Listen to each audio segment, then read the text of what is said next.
Hi hello friends, welcome back to my channel. మనమైతే తిరుపతికి వెళ్ళేసి వచ్చామండి. అక్కడ వెళ్ళిన చోట అయితే చాలా రష్గా ఉందండి.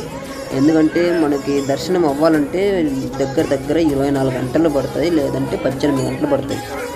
ఈ మధ్యలో వెళ్ళే వాళ్ళకైతే జాగ్రత్త అండి. వెళ్తే చాలా టైం తీసుకుంటుంది. ఓపిక ఉండే వాళ్ళు మాత్రం దయచేసి వెళ్ళండి. ఓపిక లేదు అంటే దయచేసి వెళ్ళకండి. ఎందుకంటే మన వెంకటేశ్వర స్వామి ఏడుకొండని చూడాలంటే చాలా చాలా కష్టపడి లైన్లో ఉండి కూర్చొని చాలా ఓపిక తెచ్చుకొని వెళ్ళాల్సి ఉంటుంది. ఇప్పుడు చూడండి, అన్నీ ఎక్కడో చాలా దూరం నుంచి చుట్టేసుకొని దర్శనం కోసం వెళ్తున్నామండి. కానీ చాలా టైం పట్టింది.